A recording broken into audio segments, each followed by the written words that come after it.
Hello दोस्तों, मैं राहुल स्वागत करता हूं आपके अपने चैनल सक्सेस पॉइंट पे। दोस्तों, आप लोगों को पता होगा कि हम लोग रेलवे, आरपीएफ और एएलपी के जो प्रीवियस ईयर के प्रश्न थे उसमें हम लोग नंबर सिस्टम, प्रतिशत, लाभांश, इन सब के सारे प्रश्न हम लोग कर लिए थे।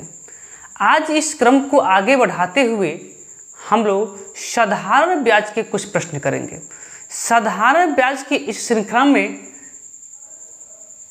जो एएलपी और आरपीएफ में पूछे गए प्रश्न हैं वो प्रश्न नंबर 158 से स्टार्ट हो रहे हैं। इसके पहले के जो भी प्रश्न हैं अर्थात प्रश्न नंबर 157 तक के जो प्रश्न हैं वो या तो जेई में या फिर एनटीपीसी या फिर ग्रुप डी में पूछे गए हैं। जैसे ही इन सब का नोटिफिकेशन आता है इनका भी बैच स्टार्ट कर दिया जाएगा। फिलहाल अभी हम लोगों के पास आरपीएफ और एएलपी भर्ती है।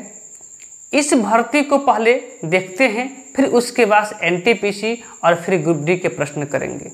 तो देर न करते हुए आइए इस श्रृंखला को स्टार्ट करते हैं और प्रश्न नंबर 158 की ओर बढ़ते हैं।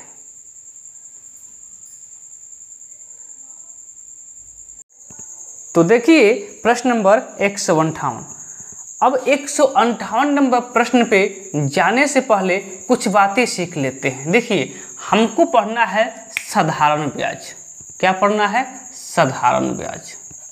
साधारण ब्याज। साधारण ब्याज में क्या होता है? ब्याज दो प्रकार के होते हैं, एक साधारण ब्याज और एक चक्रवृद्धि ब्याज। चक्रवृद्धि ब्याज में ब्याजों का ब्याज लगता है, लेकिन साधारण ब्याज में केवल मूलधन का ब्याज लगता है। इसके लिए एक फार्मूला नोट कर लीजिएगा आप लोग। मूलधन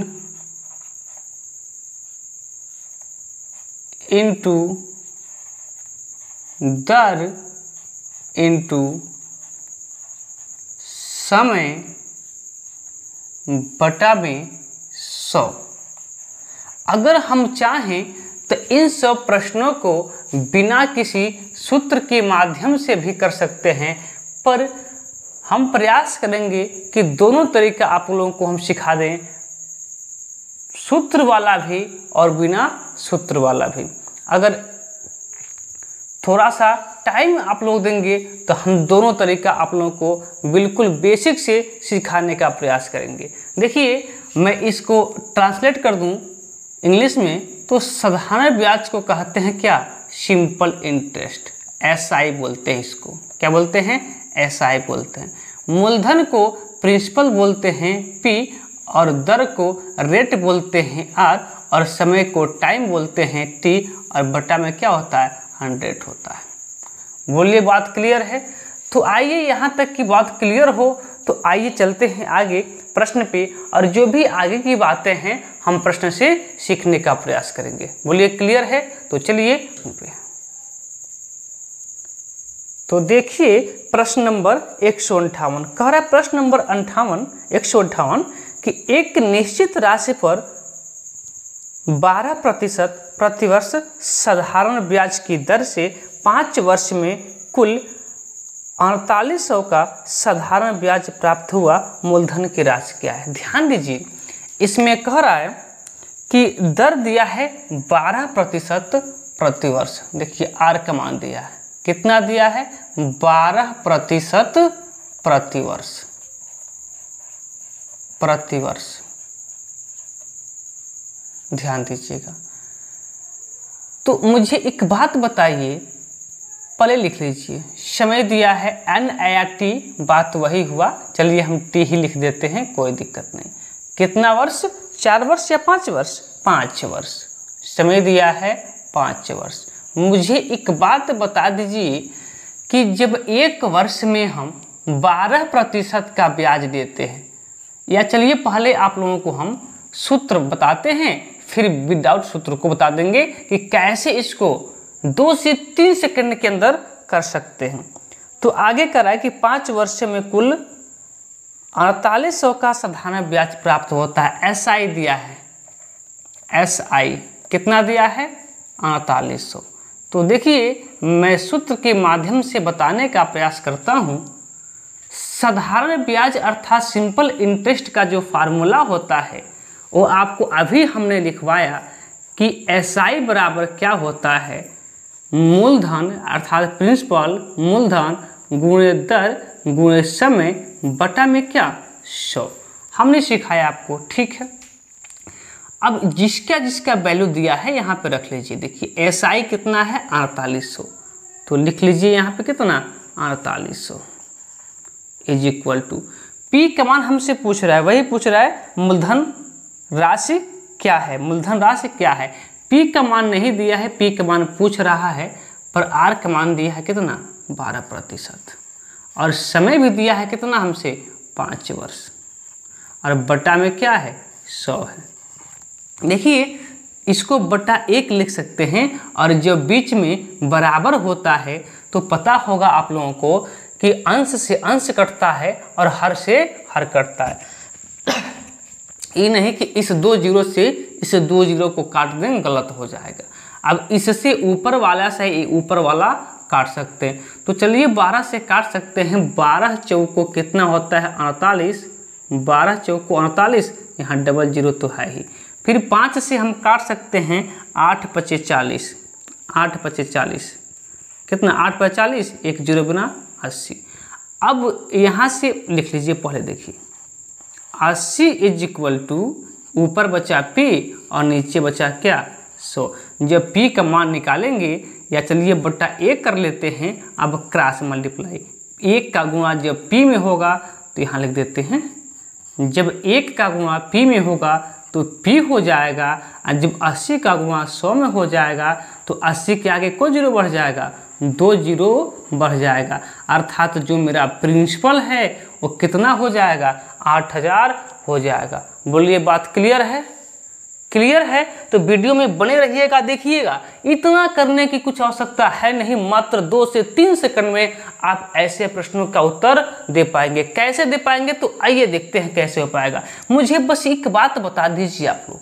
कौन सी बात? कि जब हम एक साल में प्रतिवर्ष यानी कि प्रत्येक साल में जब हम एक साल में 12% का ब्याज देते हैं तो 2 साल में को परसेंट 24, 3 साल में 36, 4 साल में 48, अर्थात 5 साल की बात हो रही है। तो एक साल में जब हम 12% का ब्याज देते हैं तो 5 साल में 60% का ब्याज देंगे। टोटल ब्याज कितना 60%। कैसे? एक साल में 12%, देखिए एक साल में 12%, तो फिर 5 साल में कितना हो जाएगा 12 पच्चे 60, अर्थात 60% हमें ब्याज देना पड़ेगा टोटल 5 साल में। चलिए आइए इसको यहाँ लिख देते हैं।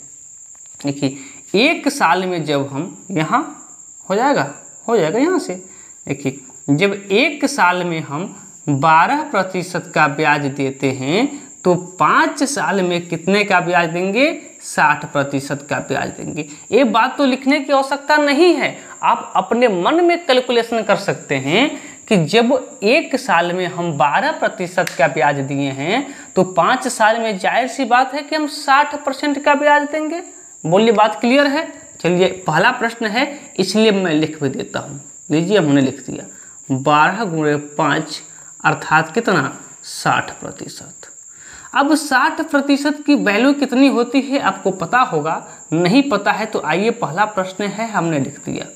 1 जीरो से 1 जीरो, 2 से काटेंगे तो 3 और 2 से काटेंगे तो 5।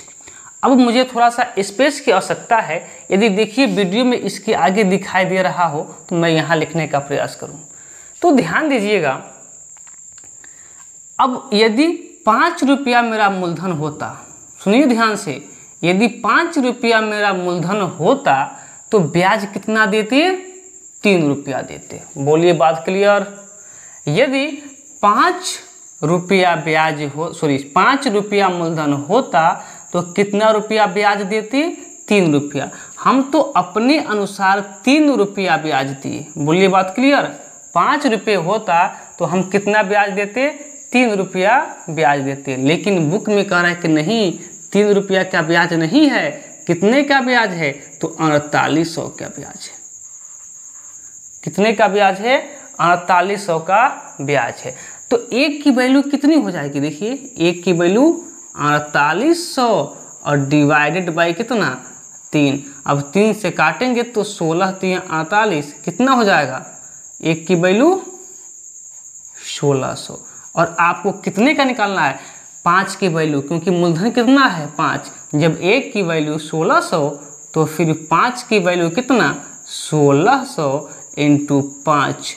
अब 16 पचे कितना होता है 80, और 80 के आगे कोई जीरो, 2 जीरो हो जाएगा।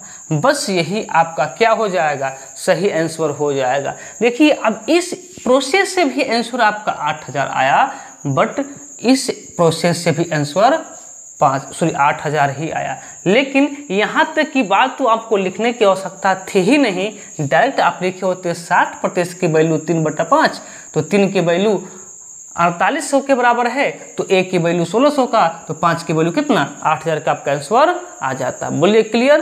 तो चलिए आने वाले जो भी प्रश्न होंगे हम इस नियम को भूल जाते हैं और इस नियम को अप्लाई करते हैं। बोलिए बात क्लियर है। चलिए इसी नियम को अप्लाई करते हैं आगे आने वाले सभी प्रश्नों में। तो चलिए अगर यहाँ तक की बात क्लियर है तो आइए अगले प्रश्न की ओर चलते हैं।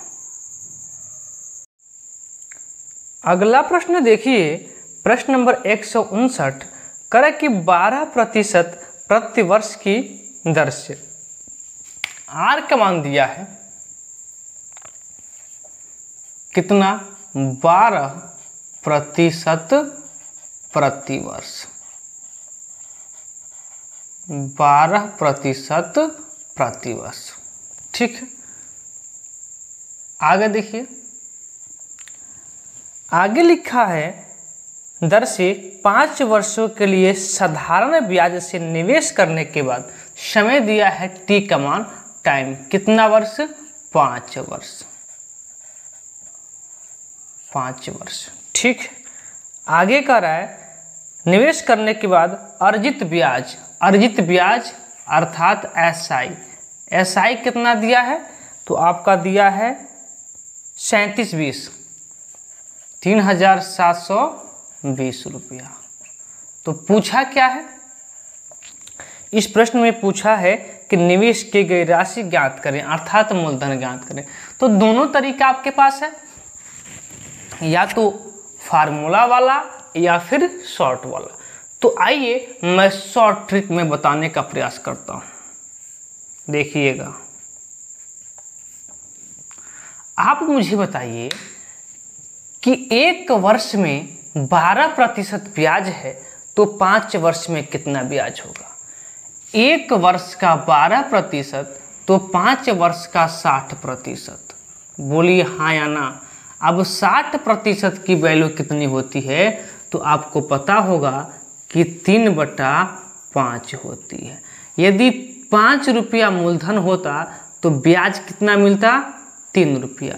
यदि मूलधन 5 रुपया होता तो ब्याज कितना होता, 3 रुपया होता। मेरे अनुसार ब्याज कितना है, 3 रुपया है, लेकिन बुक के अनुसार कितना है, 3720 रुपया। अब जब 3 की वैल्यू 3720 रुपया हो जाएगा अर्थात 3720 हो जाएगा, तो 1 की वैल्यू कितना होगा, 3 एकम 3, 3 दूना 6 और 3 चौक 12 और 0। 1 की वैल्यू आ गई। हमें मूलधन ज्ञात करना है, तो मूलधन कितना है 5, तो फिर यहाँ 5 की वैल्यू निकाल लीजिए। 1 की वैल्यू 1240, तो 5 की वैल्यू निकाल लीजिए, कितना होगा 0। वैसे हो गया 4 5 20 के 0 कैरी 2, 5 दूना 10 2 12, 12 के 2 कैरी 1, 5 एकम 5 5 1 6 6200 आपका आंसर हो जाएगा। यदि दिए कि मैं ऑप्शन की बात करता हूं तो ऑप्शन नंबर क्या हो जाएगा, ऑप्शन नंबर डी क्या है, आपका सही आंसर हो जाएगा। अगर आप चाहते हैं फार्मूले से करना तो फार्मूला भी आपको पता है, क्या पता है कि एसआई बराबर क्या, P into R into T divided by कितना 100। तो देखिए SI का मान आपका दिया है कितना 3720। P का मान हमें पता करना है, R का मान 12 दिया है, समय कितना 5 वर्ष है और बटा में 100 है। आप किससे डिवाइड कर सकते हैं इसको, बटा यहाँ 1 कर लेंगे, हर से हर डिवाइड होगा और अंश से अंश डिवाइड होगा। जब 5 से पहले इसको डिवाइड कर लीजिए या 12 से, चलिए पहले 5 से कर लेते हैं, थोड़ा सा हल्का हो जाएगा। 5 से करेंगे तो 5 सत्ते 35, 5 सत्ते 35, 35 और कितना बचे यहाँ पे 22, 35 2 37 22, तो फिर 5 चौको 20, 5 चौको 20, फिर 5 चौको 20, तो 7 4 11, 11 1 15, ठीक है। फिर 12 से कट जाएगा पूरा पूरा, तो कितना हो जाएगा 12 छक्के 72, 12 छक्के 72, 24 हुआ, 12 दूना 24, अर्थात क्या मिला यहाँ पे कि 62, क्या मिला 62 इज इक्वल टू P बटा 100। जब P का मान निकालेंगे तो इधर जाके क्या कर देगा मल्टीप्लाई, अर्थात P बराबर कितना हो जाएगा 62, और एक यहाँ पे 00 तो है ही, 00 से जब यानी कि जब 100 से 62 में मल्टीप्लाई होगा तो 6200 क्या हो जाएगा, इसका सही आंसर हो जाएगा। यहाँ तक की बात क्लियर है? तो देखिए यहाँ भी 6200 और यहाँ भी 6200 आपका आंसर आ गया। लेकिन जो सबसे बेहतर तरीका है वो तरीका यही है, सबसे बेहतर तरीका क्या होता है, यही होता है। क्लियर? अगर यहाँ तक की बात क्लियर है तो आइए अगले प्रश्न की ओर चलते हैं। अगला प्रश्न देखिए, प्रश्न नंबर 160, कह कि 4 साल के लिए 12% प्रति वर्ष की दर से, समय कितना दिया है यहाँ पे देखिए, समय अर्थात T दिया है 4 साल अर्थात 4 वर्ष, दर कितना दिया है R का मान 12% प्रति वर्ष, 12% प्रति वर्ष। देखिए अब यहाँ पर थोड़ा सा रुक जाइए और मुझे सिर्फ ये बता दीजिए कि जब 1 साल में हम 12% का ब्याज देते हैं तो 4 साल में कितना प्रतिशत का ब्याज देंगे। जब 1 साल में 12% तो 4 साल में 12 चौको 48%, 1 साल में 12% तो 4 साल में 12 चौको 48%। या तो आप गुणा कर लीजिए या थोड़ा सा और आसान होना करना चाहते हैं तो इसको अलग अलग तोड़ के ही लिख दीजिएगा। और प्रतिशत के लिए नीचे क्या 100, 4% और 12% का मल्टीप्लाई, और जब प्रतिशत का सिंबल हटाते हैं तो नीचे क्या होता है 100 होता है। यदि नो समझ में आए तो आप डायरेक्ट कर लीजिएगा ऐसे 12 चौको 48, 12 चौको 48%, और फिर 48% की वैल्यू कितना होगा 48/100, अर्थात ये 4 से कटेगा तो कितना हो जाएगा 12 चौको 48 और फिर 25 चौको 100, अर्थात यदि मेरा मूलधन 25 रुपया होता तो हमें कितना ब्याज मिलता 12 रुपये का। आगे थोड़ा सा क्वेश्चन पे फोकस करते हैं। कह रहा है कि दर से साधारण ब्याज पर 74 रुपये का निवेश करने के बाद प्राप्त राशि क्या होगा। देखिए मूलधन दिया है 7400, यहाँ देखिए जब हम 25 रुपया निवेश किए तो मुझे कितना ब्याज मिला 12 रुपया। हम तो अपने अकॉर्डिंग 25 रुपये का निवेश हमने किया, मेरे अनुसार 25 रुपये का निवेश हुआ, लेकिन बुक के अनुसार कितना हुआ है 7400 का निवेश हुआ है। तो 1% की वैल्यू आप निकाल लीजिए। ध्यान दीजिएगा 7400 को 7400 अर्थात 7400 को 7400 मत लिखिए, इसको 74 × 100 लिख लीजिए, थोड़ा सा प्रश्न आसान हो जाएगा। और जब 25% का मान इतना तो 1% का मान 74 × 100 अर्थात 7400/25। अब इसलिए हमने किया कि यहाँ पे एक संक्षिप्त करने में थोड़ा सा क्या हो जाएगा, हमें सहूलियत मिल जाएगी। तो देखिए 25 एकम 25, 25 चौको 100, 4 से मल्टीप्लाई कीजिए, अभी आपका 1% की वैल्यू मिल जाएगा। यानी कि 1 का मान मिल जाएगा। देखिए 4 चौको 16 के 6 कैरी 1, 7 चौको 28, 28 1 29, 296। हमसे पूछा क्या है कि कितना रुपया हमें मिलेगा। तो देखिए 25 रुपया तो मेरा मूलधन था, वो तो मिलेगा ही मिलेगा, साथ में जो ब्याज है वो भी मिलेगा। 25 रुपया मेरा मूलधन मिला। जब हम किसी को ब्याज देते हैं तो मूलधन के साथ साथ ब्याज भी लेते हैं। तो हमने जो मूलधन 25 रुपया दिया वो तो हम लेंगे ही लेंगे, साथ में क्या करेंगे 12 रुपया ब्याज लेंगे, अर्थात टोटल कितना रुपया लेंगे 37 रुपया लेंगे। तो जब 1 की वैल्यू 296, जब 1 की वैल्यू 296 तो फिर 37 की वैल्यू कितनी आ जाएगी। तो देखिए 37 से कर दीजिए मल्टीप्लाई, 296 इंटू कितना 37। आइए मल्टीप्लाई करके चेक कर लेते हैं। 296 इंटू कितना 37, तो 7 6 के 42 के 2 कैरी 4 और 7 9 63, 63 4 67 के 7 कैरी 6 और फिर 7 दूना 14, 14 6 20, 36 18 के 8 कैरी 1, 29 27, 27 1 28 के 8 कैरी कितना 2 और 3 दूना 6 और 6 2 कितना 8, कितना मिला 2, 8 7 15 के 5 कैरी 1 और 1 1 9 और 8 2 10, 10,952 किस ऑप्शन में है 10,952 ऑप्शन नंबर ए। मल्टीप्लाई हमने किया तो कितना मिला 10,952 रुपये और यही हमारा क्या हो जाएगा आंसर हो जाएगा, अर्थात दिए गए ऑप्शन के अनुसार ऑप्शन नंबर ए क्या है सही आंसर हो जाएगा।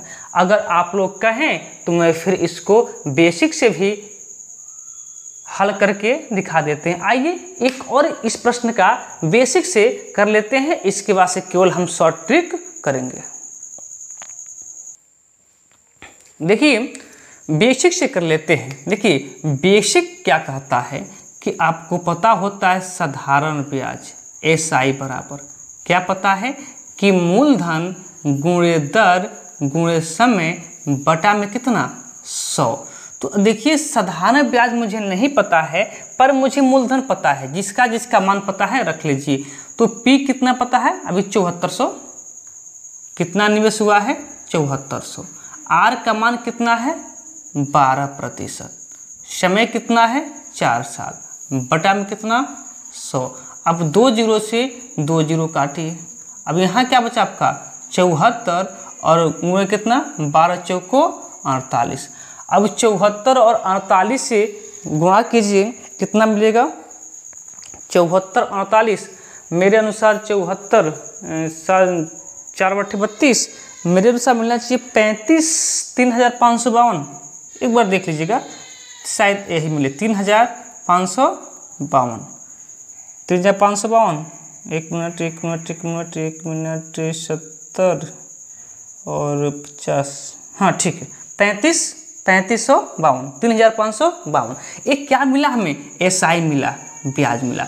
तो बताइए हमें जब किसी को हम ब्याज पे रुपया देते हैं अर्थात पैसा देते हैं तो हमें जो हमने पैसा दिया अर्थात जो मेरा मूलधन था वो तो हमें मिलता ही मिलता है, साथ में ब्याज भी मिलता है, साथ में क्या मिलता है ब्याज भी मिलता है। तो हमने 7400 रुपया जब उनको क्या दिया था ब्याज के लिए दिया था तो 7400 मिलेगा ही मिलेगा, साथ में 3552 रुपया क्या मिलेगा हमें ब्याज के रूप में मिलेगा।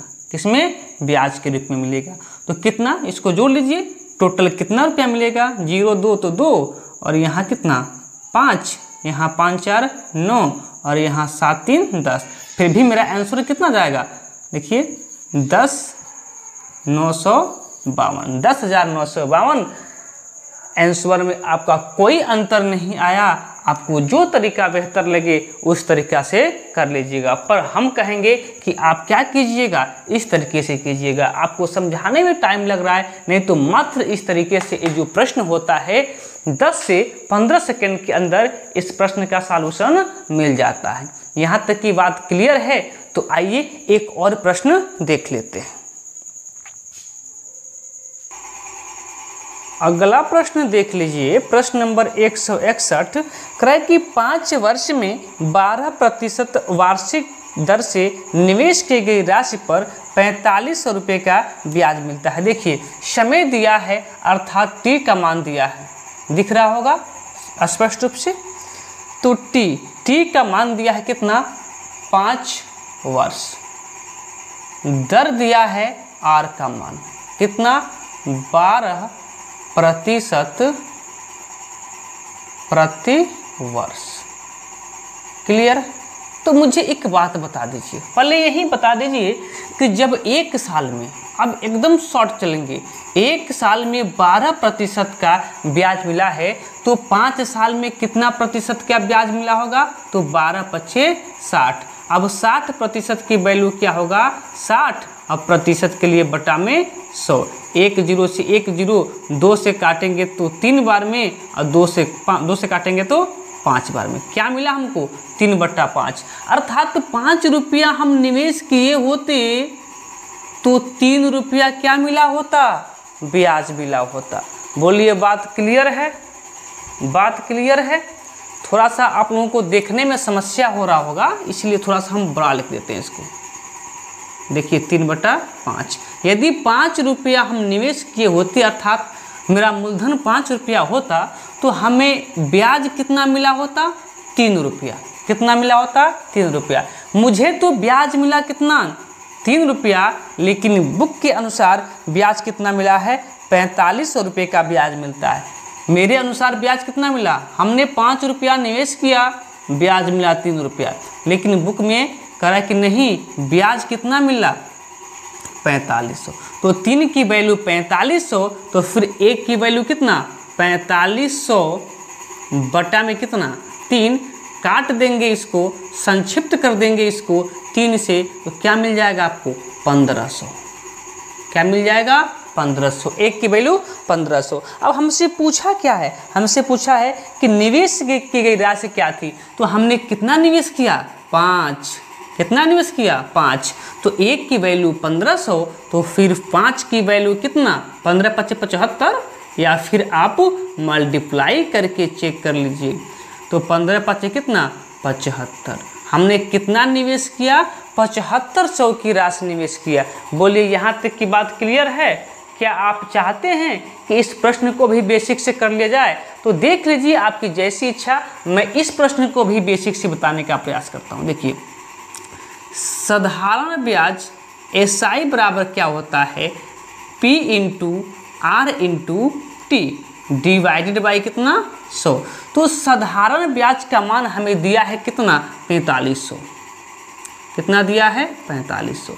P का मान हमसे पूछ रहा है निवेश की गई राशि कितना है, R का मान दिया है कितना, 12%, और T का मान दिया है कितना, 5 बटा में कितना, 100। और आप काटने का प्रयास कीजिए, संक्षिप्त करने का प्रयास कीजिएगा। गलती से 2 0 से 2 0 मत काट दीजिएगा, क्योंकि जब बीच में क्या होता है, बराबर होता है, तो अंश से अंश कटता है और हर से हर कटता है। तो कौन किससे कट जाएगा, तो देख लीजिए 5 से काटेंगे तो कट जाएगा 5 × 5, यहाँ 20×5 = 100। 2 से काटेंगे आप इसको, तो 2 × 6 = 12, 4 से काट दीजिए, 4 से कटेगा, तो 4 × 3 = 12 और 4 × 5 = 20। एक बार साफ साफ लिख लेते हैं, बचा क्या, यहाँ बचा आपका 4500, और यहाँ क्या बचा, P × 3 बटा कितना, 5। हमने अभी क्या बताया कि जब बीच में बराबर होता है तो अंश से अंश कटता है और हर से हर कटता है। तो 3 से 45 नहीं कटेगा, 15 × 3 = 45, कितना, 1500। अब P का मान पता करना है, तो इसका इसमें क्या हो जाएगा, मल्टीप्लाई। तो इधर बचा 5, इधर 1500, तो P का मान क्या हो जाएगा। चलिए एक बार साफ कर लेते हैं, साफ से लिख देते हैं, इसको भी साफ कर देते हैं, थोड़ा सा साफ से लिख देते हैं। देखिए 4500 = क्या, इधर क्या मिला, P × 3 बाई क्या, 5। आप कुछ मत कीजिए ना, सबसे आसान तरीका देखिए, आप क्या कर लीजिएगा, क्रॉस मल्टीप्लाई कर लीजिएगा। 5 का मल्टीप्लाई 4500 में 1 का मल्टीप्लाई p इंटू 3 में, जब p इंटू 3 का मल्टीप्लाई करेंगे तो क्या मिलेगा p3, और इसका करेंगे मल्टीप्लाई तो क्या मिलेगा 4500 इंटू कितना 5। अब हमको p का मान चाहिए तो 3 को उधर भेज दीजिए तो p बराबर क्या हो जाएगा 4500 इंटू क्या 5 डिवाइडेड बाई 3। अब 3 से कट जाएगा कितने बार में 15 बार में, डबल जीरो तो यहाँ है ही, तो अब की 15 पचे 75, 2 जीरो तो क्या है वैसे ही है। आंसर में कोई अंतर आया नहीं आया, आंसर में कोई अंतर आया नहीं आया, पर तरीका क्या है अलग है। सबसे बेहतर तरीका यही होता है, इसी से कीजिएगा, ये सबसे बेहतर तरीका होता है। अगर यहाँ तक की बातें क्लियर हैं तो आज की क्लास पे यहीं विराम देते हैं। इसके आगे के जो भी प्रश्न है प्रश्न नंबर 162 से, हाँ 162 से 162 तक के प्रश्न से कल हम लोग फिर से क्या करेंगे, एक नई शुरुआत करेंगे। ठीक है, तो ये आज के लिए बस इतना है।